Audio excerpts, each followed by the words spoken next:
घबराए हुए वो हैं जिन्हें इतने सालों बाद चौधरी शुजात की सेहत का ख्याल आ गया। सब्सक्राइब करें और बेल दबाएं ताकि कोई खबर रह न जाए। प्राइम मिनिस्टर साहब को कहते हैं कि जी पीटीआई वाले घबराए हुए नहीं हैं, उनकी सख्त तरबियत की गई है, उनकी ऐसी ट्रेनिंग है कि वो नहीं घबराए हुए वो हैं जिन्हें इतने सालों बाद चौधरी शुजात की सेहत का ख्याल आ गया। अच्छा, वज़ीर-ए-आज़म साहब ने चौधरी शुजात की तारीफ़ करते हुए कहा है कि जी चौधरी साहब के पास जो सियासी महारत है वो शायद ही किसी के पास हो। साथ ही साथ वज़ीर-ए-आज़म साहब ने मुन्ना सलाई को मुखातिब करते हुए कहा कि मुन्ना सलाई, मुझे आपकी फ़ैमिली पर मुकम्मल एतमाद है। अब मुन्ना सलाई ने साफ ज़ाहिर ये कर दिया है कि जी वो और उनकी जमात खान साहब के साथ खड़े हैं, और जवाब में वज़ीर-ए-आज़म साहब ने भी बता दिया कि उनके दिल में काफ लीग के लिए ज़रा भर भी, आप कह लें कि ज़रा भर भी बदगुमानी नहीं है, बल्कि वो काफ लीग पर मुकम्मल भरोसे का इजहार कर रहे हैं। लेकिन ऑपोजिशन को एक दूसरे पर भरोसा नहीं आ रहा और इसीलिए ये कमज़ोर है ऑपोजिशन वाले, क्योंकि एक दूसरे पर भरोसा नहीं कर रहे। अभी देखिए प्रैक्टिकली आप इस बात पर ज़रा गौर करें। इधर से मुन्ना सलाई साहब ने कहा कि वज़ीर-ए-आज़म साहब हम आपके साथ खड़े हैं, मुलाकात के लिए कोई भी आए, हम सियासी लोग हैं, हम ज़ाहिर बात है घर को आएगा हम वेलकम तो करेंगे। और उधर से प्राइम मिनिस्टर साहब ने कह दिया कि मुझे आपके ख़ानदान पर पूरा एतमाद है, आप लोगों पर पूरा एतमाद है।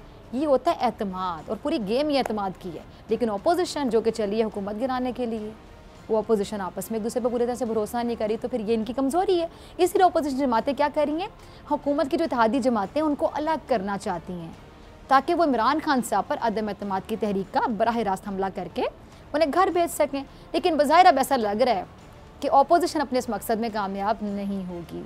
और चौधरी परवेज़ इलाही साहब ने भी हालिया दिनों में एक बयान दिया था कि जी अगर अपोजिशन जमातें अदम एतमाद की तहरीक के लिए सियासी जोड़ तोड़ में कामयाब हो जाती हैं, तो फिर काफ लीग अदम एतमाद की तहरीक में साथ देने का सोच सकती है। इसको आप स्मार्ट मूव कह सकते हैं। बहुत समझदार और वाकई एक मंजावर सियासतदान है ना, वो है चौधरी साहब, उन्होंने साबित कर दिया। अच्छा, परवेज़ इलाही साहब के इस बयान के बाद अपोजिशन जमातों में एक उम्मीद की किरण पैदा हो गई, लेकिन परवेज़ इलाही साहब क्यों दिया, शायद सिर्फ अपोजिशन का दिल रखने के लिए दिया। अब मुन्ना सलाई साहब ने जो बताया, जिसके बाद तो मेरे ख्याल से पूरी पिक्चर क्लियर हो गई है, किसी किस्म के शक व शुबा की गुंजाइश भी नहीं रह गई। मौलाना साहब को वो अब भी हुकूमती इत्तेहादियों को जगाने के लिए स्ट्रैटेजी बना रहे हैं, लेकिन काफ लीग ने तो मौलाना साहब का साथ देने से साफ इनकार कर दिया कि मौलाना साहब को पता नहीं अब क्या उम्मीदें हैं।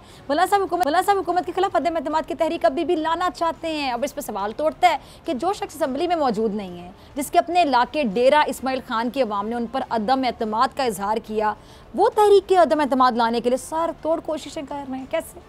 अब आप सोच रहे होंगे कि मौलाना पर अदम एतमाद का इजहार किसने कर दिया। इसका सीधा सीधा जवाब ये कि पाकिस्तान तहरीक इंसाफ के जो उमर अमीन गंडापुर साहब है, डेरा इस्माइल खान सिटी कौंसिल के मेयर मुंतखब हो गए हैं, और गैर सरकारी गैर हतमी नताइज के मुताबिक उमर अमीन गंडापुर साहब ने 63,753 वोट लिए, जबकि दूसरे नंबर पर आने वाले JUI फे के रहनुमा उन्होंने 38,891 वोट हासिल किए हैं। अच्छा जी, वफाकी वज़ीर अली अमीन गंडापुर के जो भाई उमर अमीन साहब हैं, उन्होंने 24,000 से ज़ायद वोटों की जो लीड है उससे कामयाबी समेटी है। और यूँ मौलाना फजल रहमान साहब को अपने घर में ही नाकामी का मुंह देखना पड़ गया, यानी घर में ही उन पर अदम एतमाद का इजहार कर दिया गया। और अब वफाकी वज़रा तर्जुमान मौलाना साहब को इस शिकस्त पर आड़े हाथों ले रहे हैं। फवाद चौधरी साहब इस हवाले से ये फरमा रहे हैं कि जी डेरा इस्माइल खान ने मौलाना को जवाब दे दिया, और फवाद साहब ने मौलाना साहब को एक मशवरा ये दिया कि लाहौर की फ़िक्र छोड़ें, अपने घर को बचाएं। और शहबाज गिल साहब क्या कहते हैं कि फजल रहमान साहब को अपने घर में इबरतनाक शिकस्त होना बाकायदा इस बात का सबूत है, इस बात की दलील है कि उनके अपने घर वालों ने उन पर एतमाद का इजहार कर दिया। फिर इसी तरह असद उमर साहब वो क्या कह रहे हैं, जो उन्होंने तंज किया कि घर संभल नहीं रहा है और मौलाना साहब हुकूमत गिराने निकले हुए हैं। फ़ारूक हबीब को वो अपने तहादियों पर एतमाद का इजहार कर रहे थे और कह रहे थे कि जी अपोजिशन अब तरले मिन्नतों पर आ गई है, इमरान खान साहब ने इन्हें एक दूसरे की शक्ल देखने पे मजबूर कर दी है।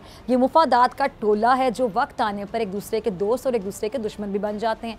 ये सिर्फ अपने करप्शन केसेस से बचने के लिए एक दूसरे से मुलाकातें कर रहे हैं, और कह रहे हैं जी इनकी चाय की जो दुकान है ना वो चल पड़ी है। साथ कह रहे हैं जी आज इमरान खान साहब की बात सही साबित हो गई कि जी ये लोग इकट्ठे हो जाएंगे, और यही बात अब फवाद चौधरी साहब भी कह रहे हैं। फवाद चौधरी साहब क्या कह रहे हैं जी, अदम एतमाद की तहरीक नहीं आ सकती क्योंकि अपोजिशन अपने पाँव पे खड़ी नहीं है, ये तो तरले मिन्नतों पर उतरे हुए हैं, ऐसे में अदम एतमाद की तहरीक कैसे ला सकते हैं ये। अच्छा, शाहिद खान अब्बासी साहब अभी भी सर जी अगर हुकूमत को गिराना है तो फिर अदम एतमाद की तहरीक को यकीनी बनाना होगा। शाहिद खान अब्बासी साहब को अब लग क्या रहा है कि जो अपोजिशन इस वक्त इस पोजीशन में नहीं है कि वो ज़ोर ज़बरदस्ती से अपनी बात मनवा सके, इसलिए अपोजिशन आंखें दिखाने की रवायत को तर्क करके अपने मतलब के लिए आजिज़ी दिखा रही है।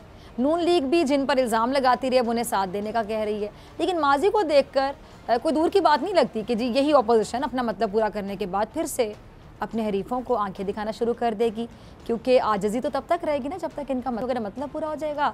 फिर आपको पता है फिर गर्दन पकड़ने पर आ जाते हैं, फिर पाँव पकड़ने वाली जो रीत है, रिवायत है, उसको तर्क कर दिया जाएगा। ये सियासत है। मैं अक्सर कहती हूँ कि सियासत में सब कुछ चल सकता है। कल के दुश्मन आज के दोस्त और आज के दोस्त कल के दुश्मन ठहरेंगे। अब इसी को देखते हुए काफ लीग ने तो जो नून लीग का माजी रहा है उनको बाकायदा कोरा जवाब दे दिया है। यानी आज का दिन, कल से लेकर आज तक का दिन जो है मेरे ख्याल से नून लीग के लिए बड़ा एक दुखी दिन होगा, क्योंकि क्या उम्मीदें कि आज से लेके 14 साल के बाद किसी उम्मीद के साथ गए थे शहबाज शरीफ साहब खुद चलकर उनकी तरफ, लेकिन आगे से जो मिला वो आपके सामने ही है।